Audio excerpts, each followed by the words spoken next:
Welcome to my garden of data innovation today. Data innovation this year has been the most exciting year in my life ever in terms of working in data and AI. As somebody who is into tech, into the future in general, I really get excited by these developments, an incredible pace of innovation that we see. But it also puts a lot of pressure on companies in the industry, people, to stay ahead of competition, to stay on top of things. Companies who want to stay relevant need to be able to innovate fast. And that is what I want to talk about today. I want to demystify how data innovation works. Successful innovation follows distinct patterns. And as you can see, they have to do some things in common with my passion, which is gardening as well.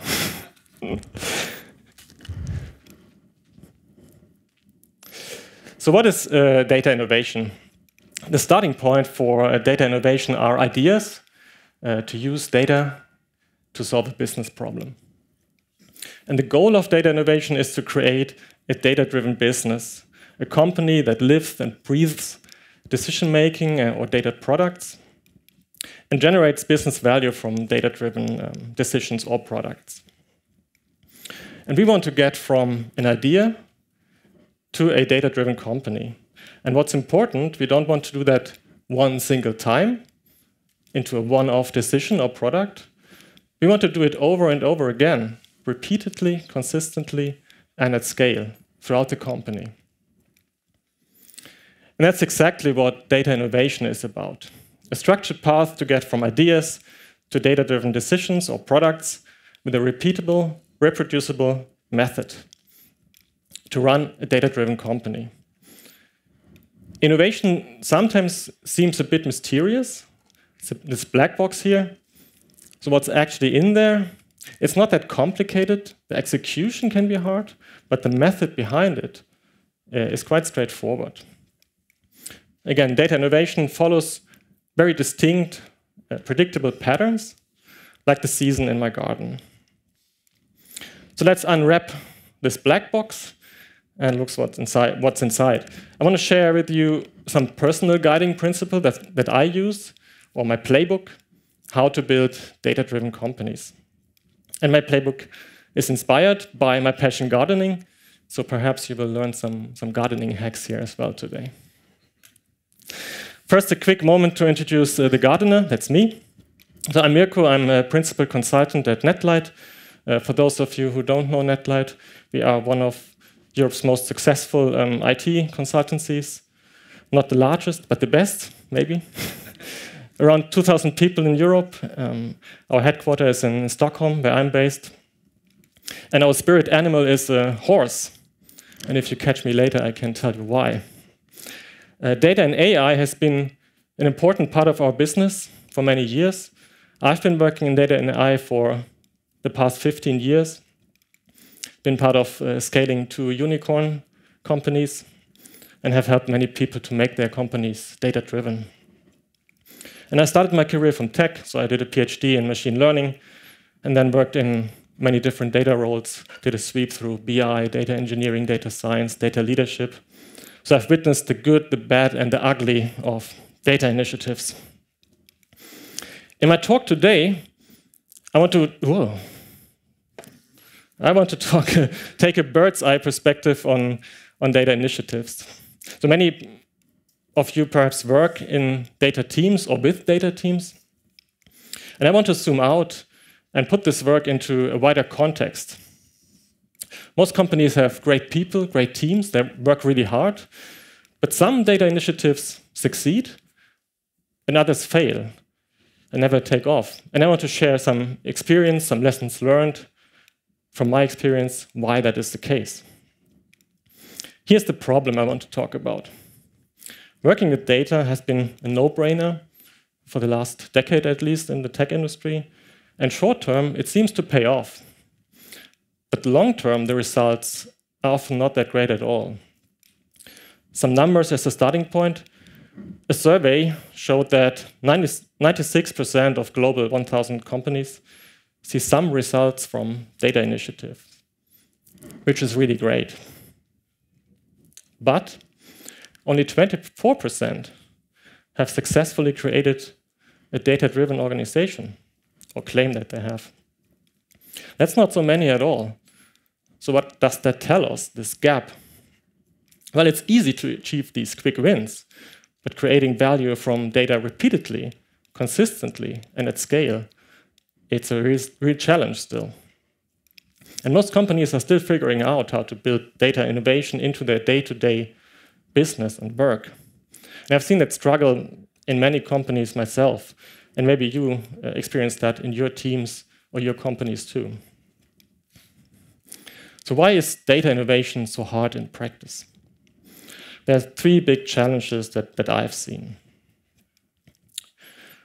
First, to balance long and short-term business value. We could get some quick wins with a simple data analysis or ML model in many cases that I've seen. But then to tap into the big value, that usually requires some more upfront investments and data infrastructure to set up, or data collection. And often these big wins also came with big risks and big unknowns. So deciding how much or how long to invest before actually getting the return for what you're doing was often very tricky. Second, a rapidly evolving tech landscape. Data infrastructure and tooling are today moving targets, right? So we wanted to adopt the latest and best tools in many cases to stay competitive. At the same time, we also needed to commit to one tool, to one architecture pattern at some point. As an example, the architecture blueprints for modern federated data platforms have basically been updating continuously throughout the past years, right? So many of you have also maybe seen that shift from data warehouse to data lake to lakehouse, data mesh, and so on. These are all moving targets, and making a sound long-term tech strategy for data platforms is often not trivial. And third, organizational change. To adopt data-driven decision-making means to change how people work and how teams collaborate. And it comes with a new mindset, a new culture, data-driven culture. But a bit more concretely, it comes with new roles, new team setups as well. And that requires new skills in a company. And all of that affects people, of course. Change is hard. So these are the three big challenges for data innovation. And what's the solution to navigate them? What we need is basically a step-by-step approach to get from ideas to a data-driven company while working around these three challenges here. And I want to share with you my personal guiding principles. It's a simple playbook that guides me through the different seasons of my data innovation garden. So let's go.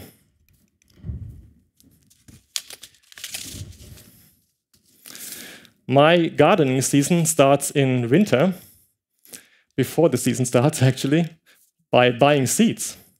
I really get dreaming when I buy seeds, dreaming of the summer, of my harvest.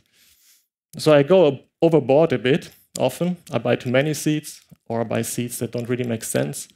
I live in Stockholm and I love sunflowers, but sunflowers are not really working out in my garden. And like in my garden, data initiatives start with little seeds, seeds of ideas for data use cases. First, we need to pick those ideas that might be good opportunities for our business. And then we need to assess them and prioritize them, which ones to pick, to maybe grow them into something bigger. Or maybe it turns out that they were not such a great idea at all, like my sunflowers. So how do we pick and assess ideas? First, we start from business goals to find candidates for data use cases. The whole point of data use cases is to solve business problems, right? So of course you would start from a business problem to solve. Sounds legit, sounds obvious. However, what I've seen in my experience, it's actually not very common to do so. It's very common to have an anti-pattern to not start from a business problem, but from something else. I've seen it many times. So what is the starting point if it's not a problem? First, it's FOMO, fear of missing out. Everybody is doing AI, so we need to do AI. Quite popular this year. And second, tech-driven initiatives. So you have this capability and you want to do something with it, right? So you build a data platform.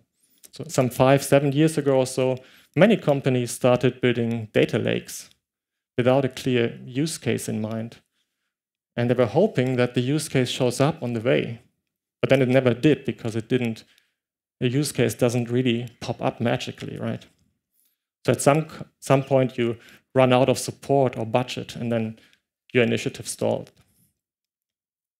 So I'm very vigilant in my work of initiatives that are driven by FOMO or tech. Instead, I triple check to find these use cases that serve business goals. And I pick business KPIs and go from there to assess if a use case can possibly gain enough value to make sense for the business.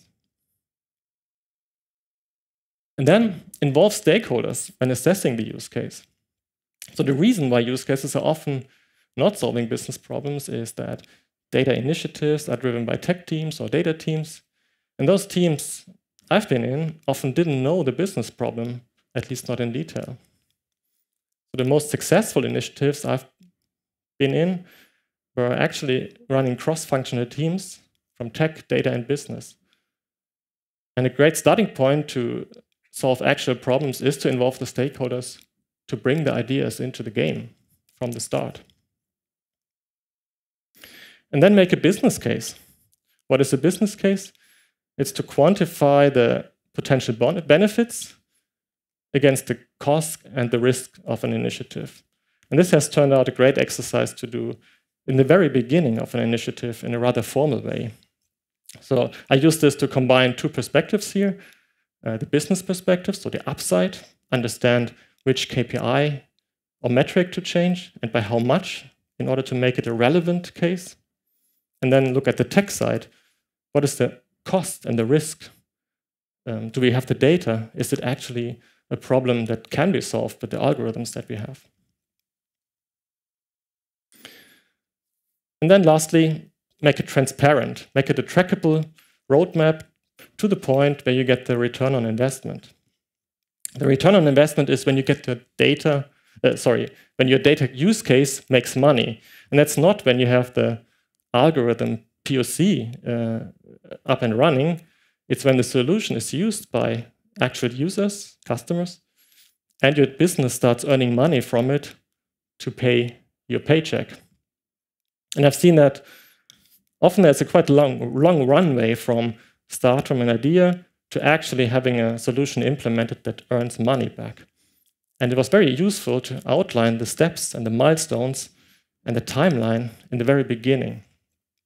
Nobody should be surprised about how long it takes in the end and what's needed from other teams to put it into operation, for example. So I try to make it very easy for everybody in the company to monitor progress and to always know how much time is left until we have reached the return on investment. So it sounds a bit cumbersome to do all of this, just to start some exploration work in data use cases. And well, you can get away without it. The problem is, though, it turned out very common in my work that somebody pulled the plug at some point before we could bring the initiative into production and into use. And remember, to get one quick win, that's easy, right? But to go all the way and repeat, that's the hard part. So to pick and assess use cases carefully in these 4 steps is, for me, the seed for repeatable success at scale. And based on this seed, you can take an informed decision then, go or no go, to invest more time into data use cases. And if it's a go, then you're on the clock. Because from now then, you start burning money. So you want to set yourself up for success for the next step. In my garden, it's usually a go for everything. I start pre-growing my little seeds, my plants in a pot on the windowsill in spring. It's a protected environment, the first baby steps in the lives of my plants. And it's a critical phase. You really need to take care of them and foster them. And not every plant survives in the end either, like my sunflowers.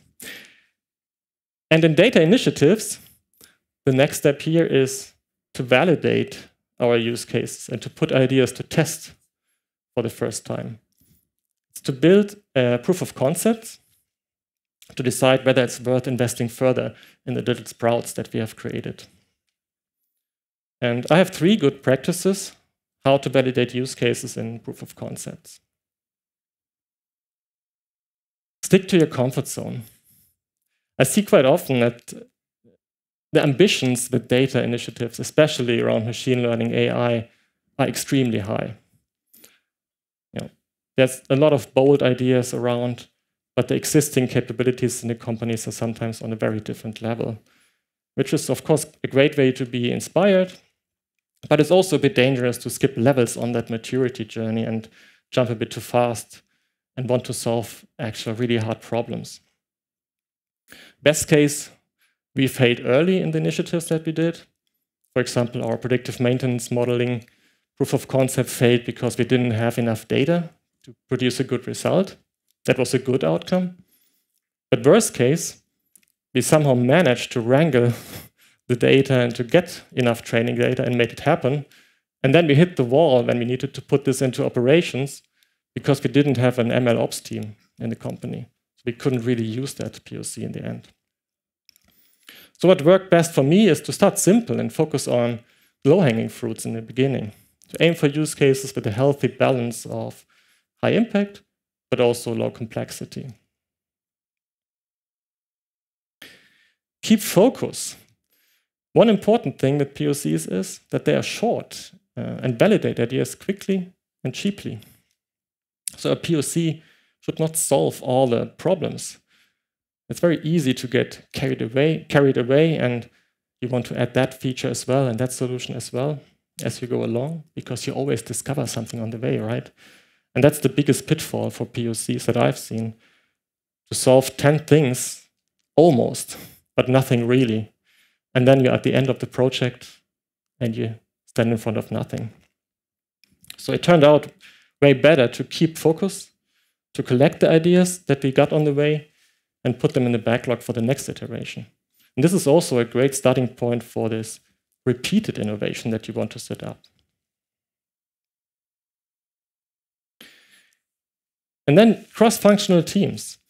So I usually set up a task force for POCs, a temporary team, with people from tech, like engineers, data scientists, data engineers, and business teams.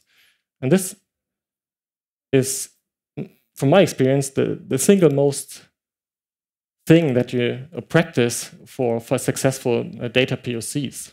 It's a great chance to bring teams together that usually don't work together, to create this deep connection that helps you to solve the right problems in a POC, and together find the ideas also for the next iteration already, the next use case.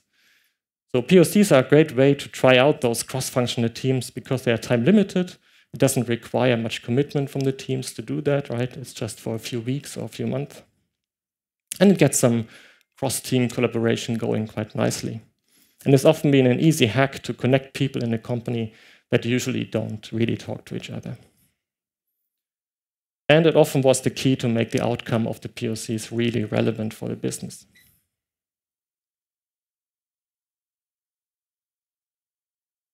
And then we are in summer. Summer is my favorite season. It's my comfort zone, where I can roll up my sleeves, go out into the garden, dig in the soil. It's quite easy, actually. You just need to take good care of your plants, water them a bit, make sure that they grow. Everything just flows according to plan in summer. And the summer of data initiatives, maybe it's your happy phase as well, as an engineer maybe, is where we roll up our sleeves, we design and implement data platforms or products into our tech landscape. And we feel very comfortable in that phase. You know, most of us are engineers. We are the people who love to dig into a rabbit hole, immerse ourselves in the world of tech. But there are a few components to look at here as well.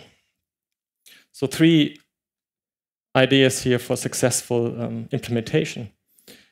There's always this balance between off-the-shelf solutions, which are a bit pricey, maybe not the best performance, and custom-built gold star solutions.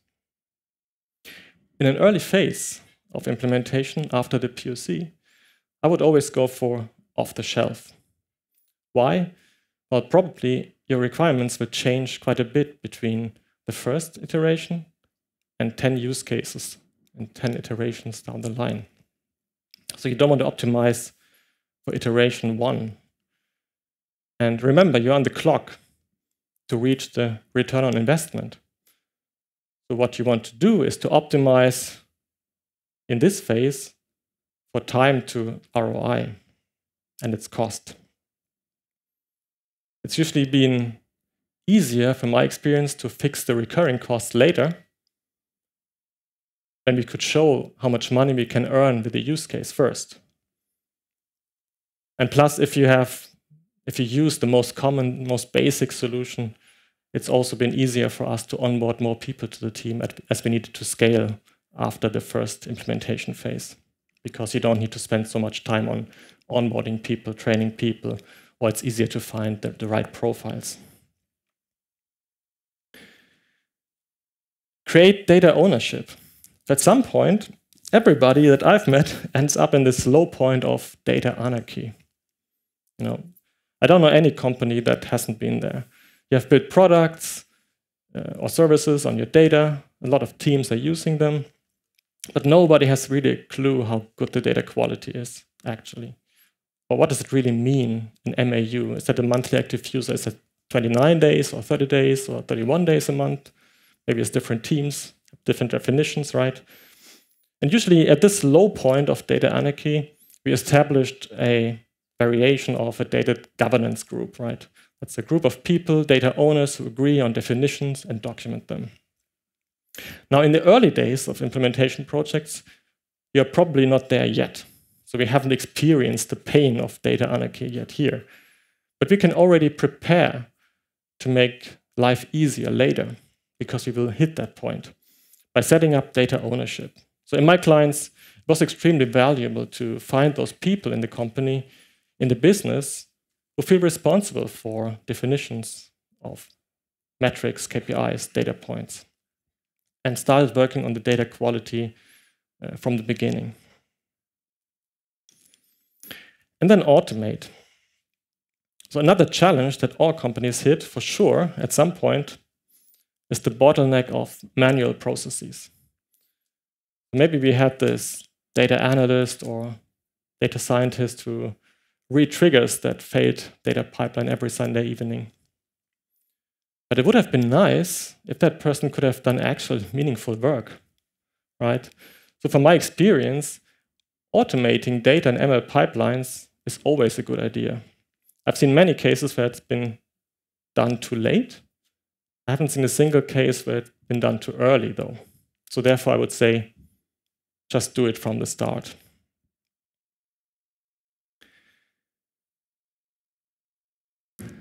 Let's go back to my garden. The final season is already here, and that is fall. Fall is harvest time. These are not from my garden, actually. So in data initiatives, you want to harvest the business value from all the technical work that you have spent, right? You invested in data, you've built your platform, and now you want to get the money back. And to implement some quick wins from the data is like accidentally finding some berries in the forest. But when you grow and repeat data usage, then you can make the big harvest again and again every fall. And this is what you aim for with data innovation.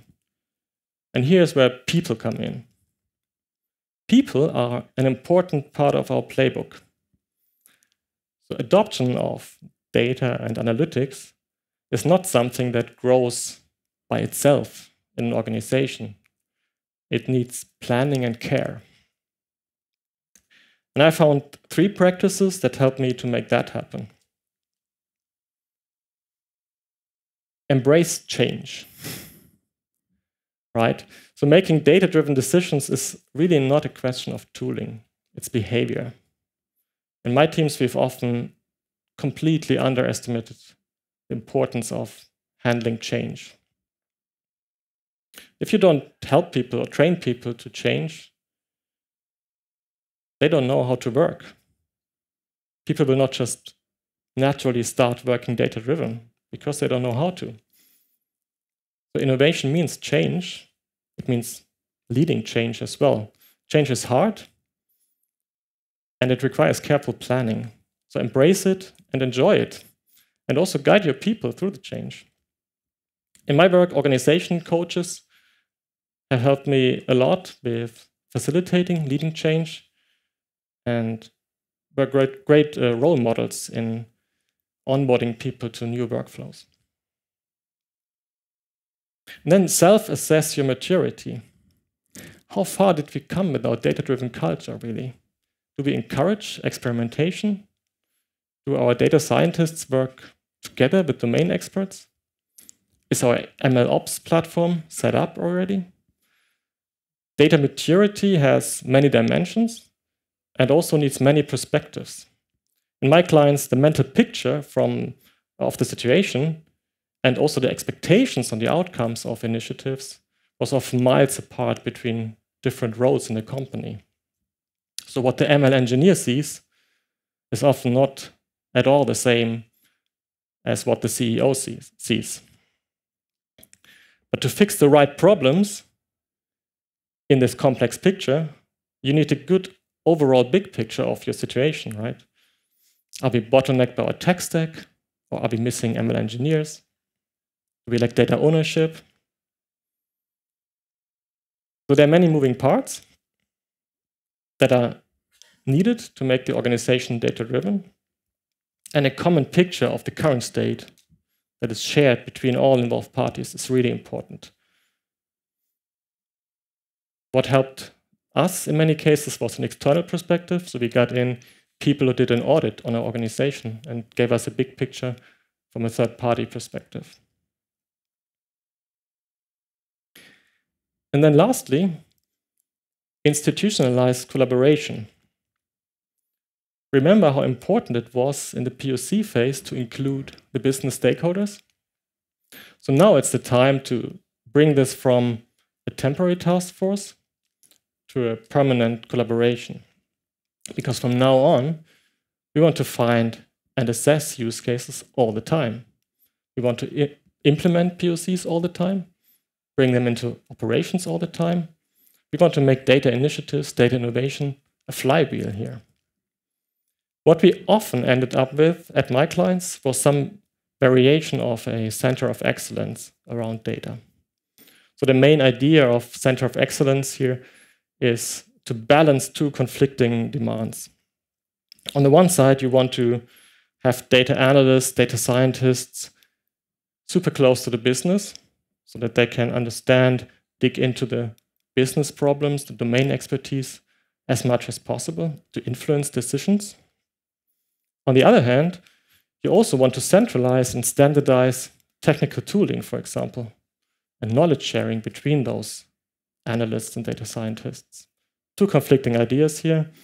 And the center of excellence idea is to put an umbrella over that and to set up cross-functional teams that bring together data, ML expertise, domain experts, and the business stakeholders And these roles together then built the kernel in a company that made data innovation a repeated process in many cases in my work. So now we went full circle through my year in my data garden. Let's summarize into the data innovation playbook. First, start with a business goal. Pick and assess data use cases through a business and tech lens. Build proof of concepts to validate use cases fast and involve stakeholders. Implement the cases on a tech stack that optimizes for time to market first. And think of data and ML ops early. And then grow adoption of data-driven ways of working and become a bit more advanced with every use case you iterate over. And then you institutionalize it, for example, in a center of excellence to make it a flywheel. So here we are at the end of my gardening journey. I can say I go home with a good harvest of carrots today. I hope you go home with some new ideas shared and gain some new perspectives on the work that you are doing every day from this as well. So I hope you can make data innovation happen in your days or teams as well. And with that, I wish you a wonderful time in your gardens. Thank you.